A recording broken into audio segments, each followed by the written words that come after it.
Bust it.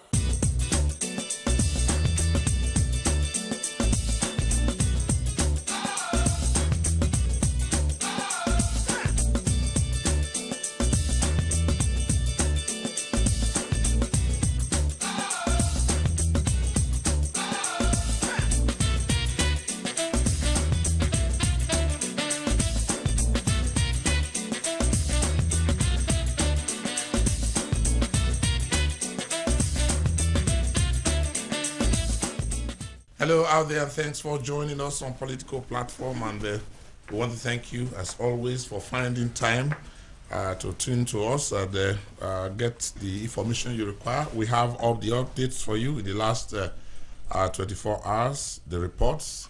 We have your mails. We have taken the harvest of so many of them this morning on your views and your take, and most importantly your contribution, your suggestions on how we can indeed deepen the roots of our young democracy and pull the nation together in a glue that will keep us great, prosperous, and united. I am Okiri Agbonsu-Remi. Now, there was a go-slow in the House of Representatives yesterday in the morning for members of the House from the Southeast. It was like was described by one of them who I spoke with, kind of subtle protests against what happened on Thursday last week over the rejection of the Southeast Development Commission. Of course, we'll be talking about it. We have said something about it before. We said we're going to find time to talk about this development, and the hope from what we also got yesterday that they are putting those who are interested, who have a large interest in the commission, they are looking for another route to repackage it and then get it back to the floor, such that the kind of consultation that is required must have been done to get everybody to agree to it. But we still continue to ask the question, do we need a Southeast Development Commission? Did we indeed need the NDDC? The Northeast, well, because of the ravaging crisis, the way it came, it was urgent. Do we need all these commissions?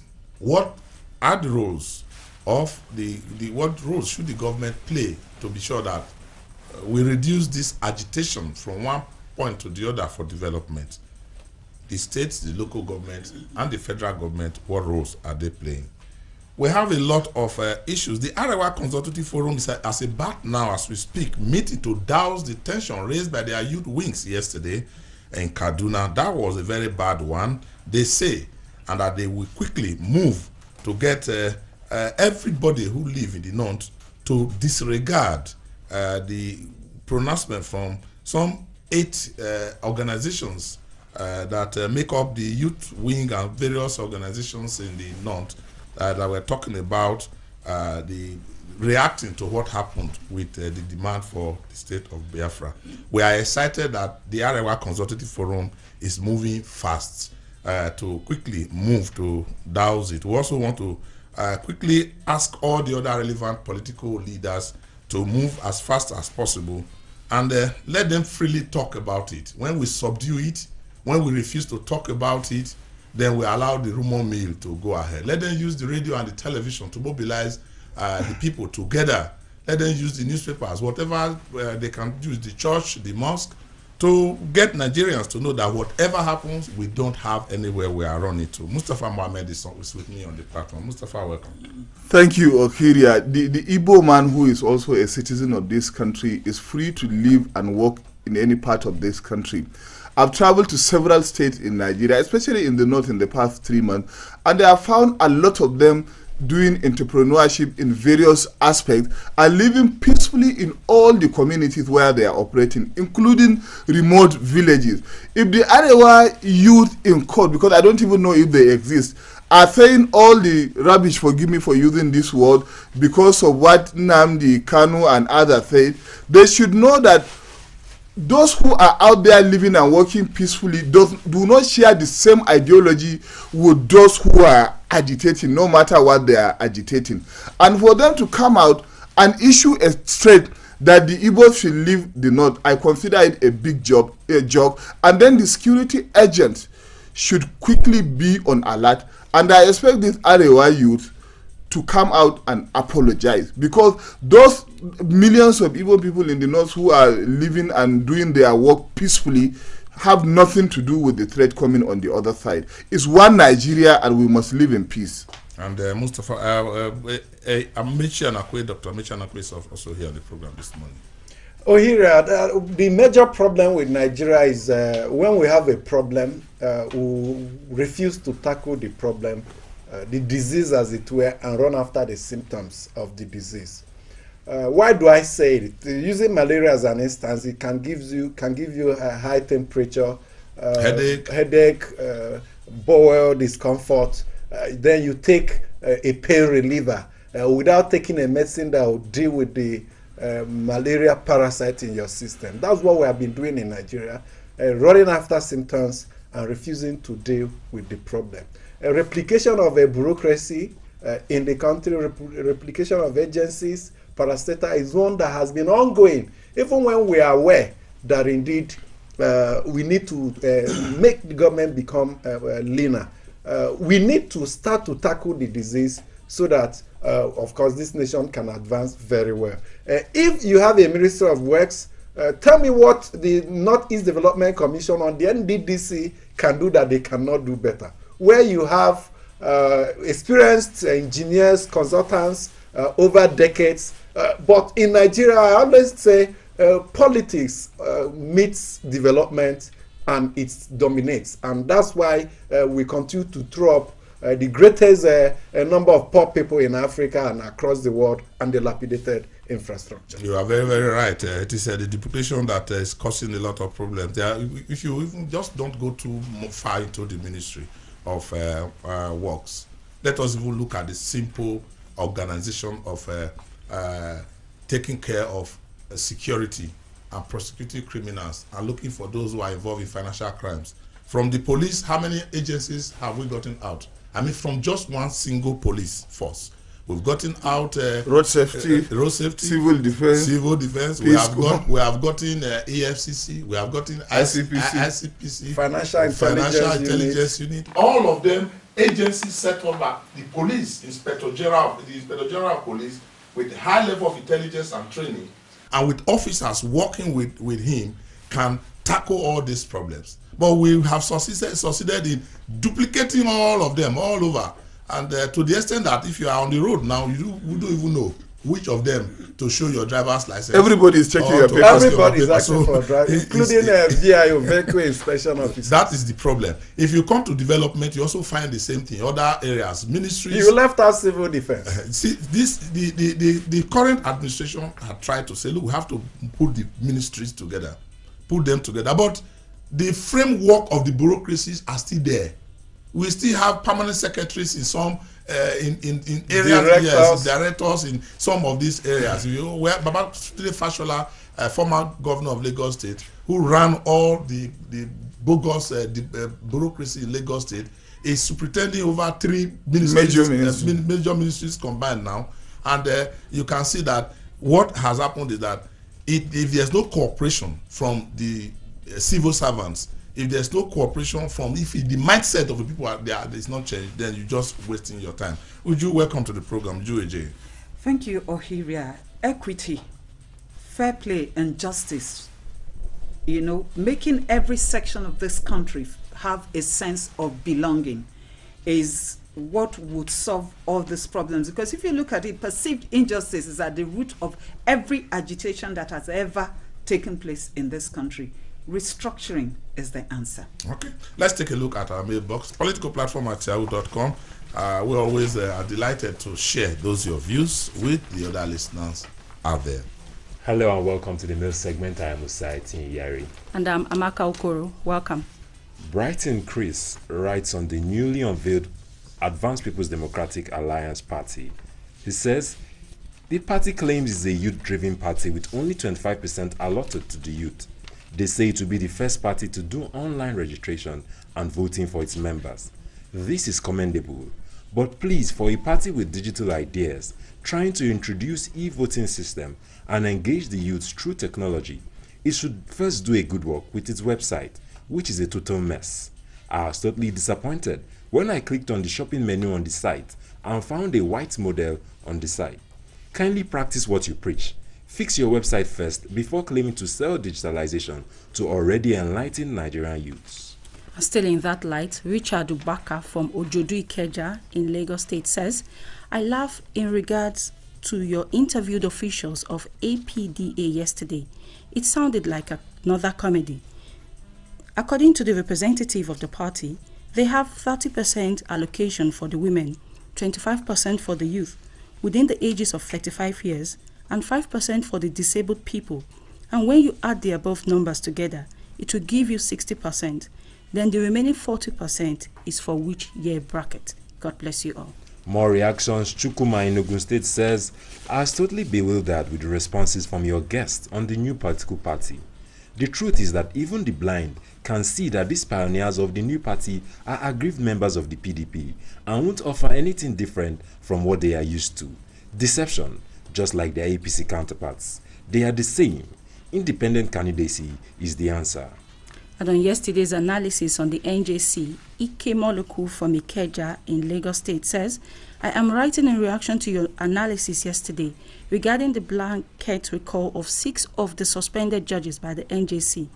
Amechi Anakwe was quick to condemn the government, saying that the recall was in order. While so one may not quarrel with the recall of those who are yet to be charged, the recall of Justice Ademola presents head-aching difficulties. Granted that he was discharged based on a ruling on a no-case submission that defied all known rules concerning a no-case submission, the government has since appealed it. Besides that, Mr. Ohiria rightly pointed out in a previous edition of this program that the court made factual findings that monies were paid into his account and a car bought for his son by a counsel who had a pending case before him.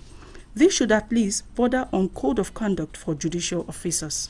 Away from that, John in Lagos says, advanced countries continue to grow in all fronts because they do important things first. With the unfortunate 9/11 incident, serious nations edited and advanced their biodata. Within days of terror attack in France, the perpetrators were named. The same happened in Manchester. In Nigeria, terror Fulani headsmen do not have names. 1 week after students were kidnapped in Ekpe, the criminals remain faceless and nameless, despite that they constantly make phone calls to negotiate ransom. The federal government must put together a complete biodata bank for Nigerians and foreigners. If it requires legislation, I beg of the National Assembly to come to our rescue. And this is how far we can go on today's mail segment. Do keep sending your mails to us. Keep them short and straight to the point to politicalplatform@yahoo.com. Busted. They present the popular radio program Political Platform on the Ray Power FM network. Ray Power FM Political Platform, now on television. Keep track of the country's polity and be part of the process as they discuss and put political developments in the country into perspective. It's Ray Power Political Platform on AIT Abuja. Thank you so much. And John Adidweme, who wrote from Ikotun in Lagos, thank you so much. I want to thank the others as well, even those who we can't take their mail because of the time. But John, you hit the nail, and it is very, very straightforward. Very developed countries, those who have strong institutions, they actually do the first and most important things first. And you hit it on the head when you talked about the lack of data in Nigeria that get everything wrong. I really just do wonder what we can really achieve in Nigeria without data. We talk about electricity. We don't even know how many people to plan electricity for. We don't even know how many people to plan for unemployment, to tackle the problem of unemployment. We don't even know how many people to plan for in the unemployment. We don't know how many people to build primary schools for. We don't know how many people to build universities for. Everything is just hovering out there, and I mean just fly like a plane without a pilot. in the Nigerian space because we do not have data. And what has been the problems? We have said it repeatedly on this program, and until those who are in authority really take this seriously, we have people who will take the issue of data seriously, and then will not begin to use them to solve the problems that we have. We have muted the idea of the national identity card, and that is not working, because it does appear that the more money that is pumped into the project, the less we get out of it, the more confusion we get. So they came to this our premises AIT some 3-4 years ago, I think.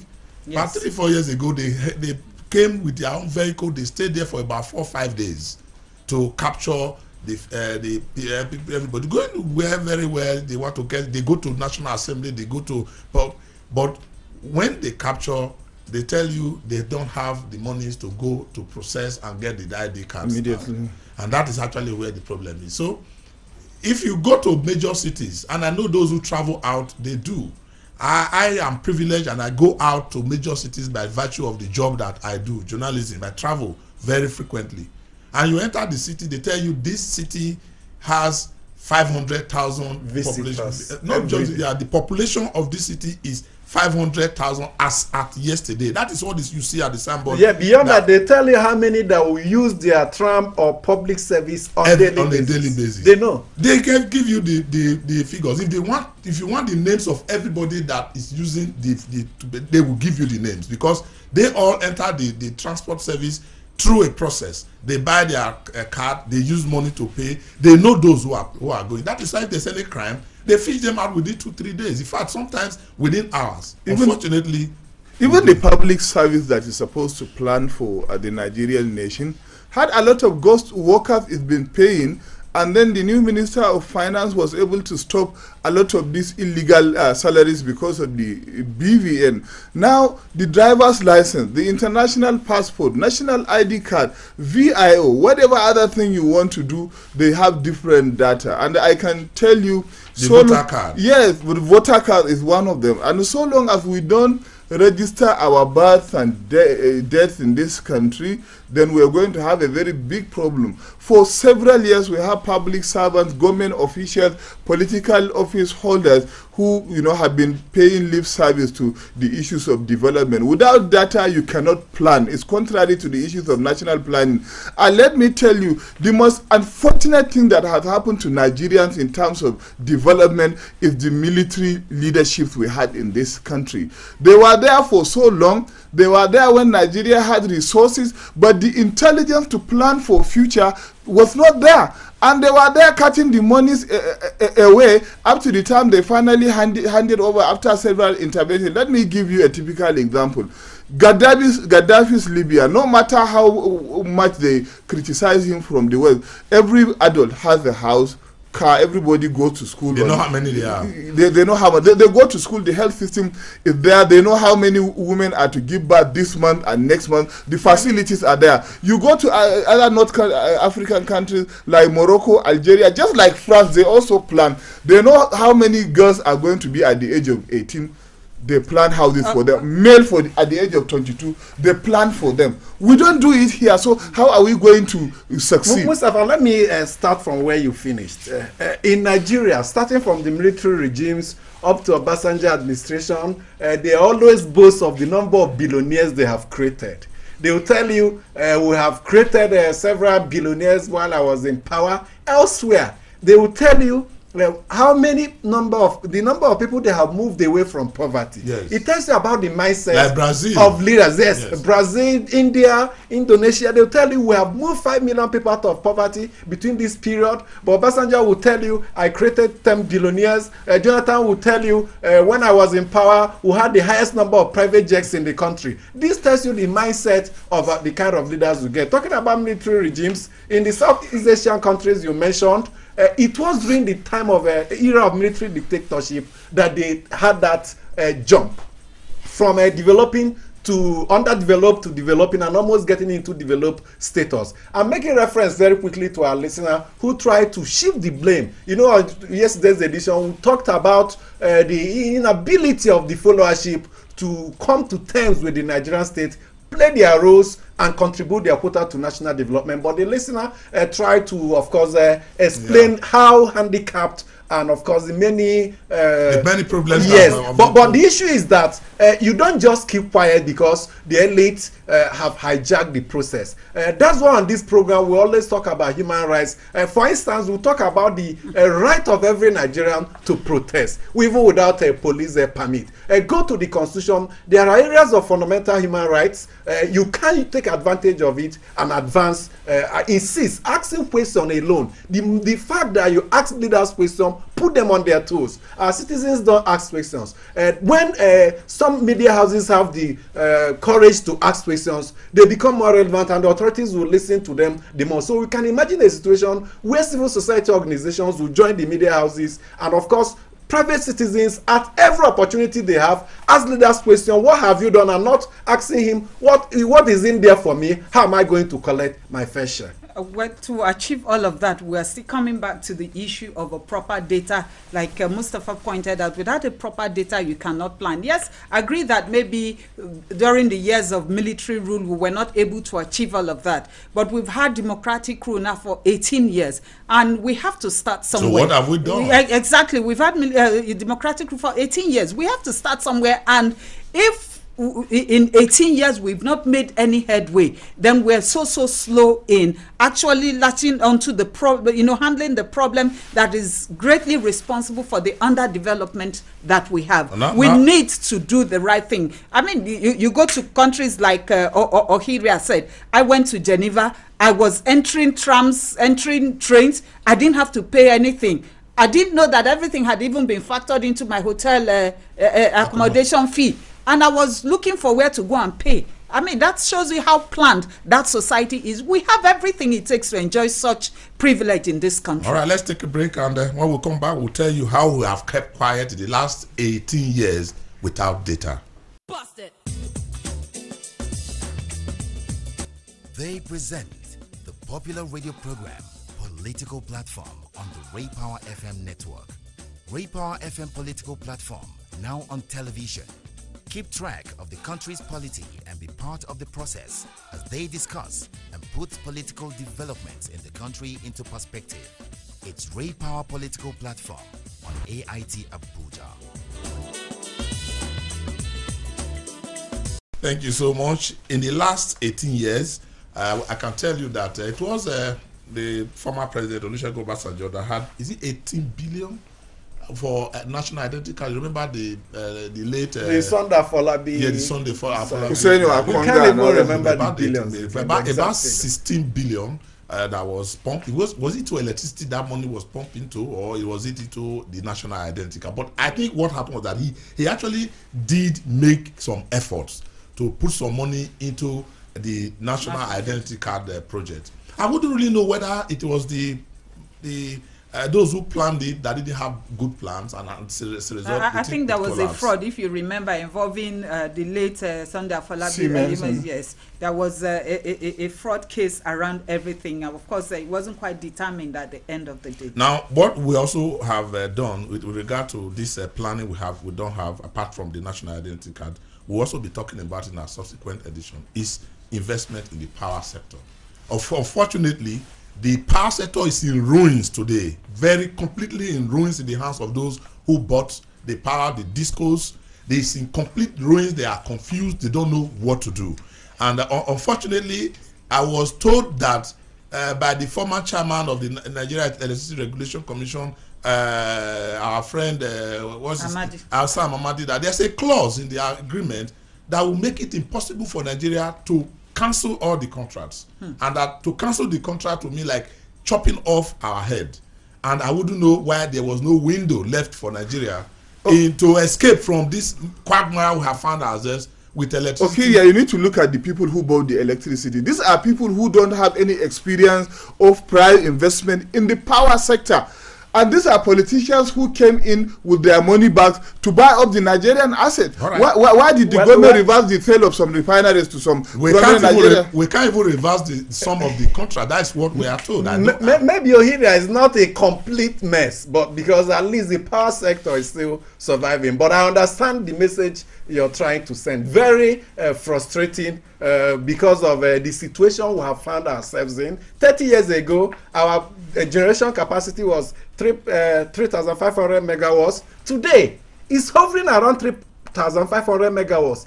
Billions of dollars pumped in. So when you show your anger and when you look at the system, you have every right to, because it cannot, no explanation can really. Let's wrap it up here. We must go, but the question that you have to go away with is, where are the meters? Ask those who are coming to give you estimated bills. They will not give you meters. Ask them, find out why they are distributing industrial meters in hotels and farms that government should encourage so that they can employ people. Things seem to be upside down, and we need to get the data right and the power right in Nigeria. When we come back tomorrow, we'll have more for you. Okay, here. Do remember to send us your mails through politicalplatform@yahoo.com. And you can also go to AIT Political Platform on YouTube to watch what you have just heard now. That will give you an opportunity to hear it again and see it again.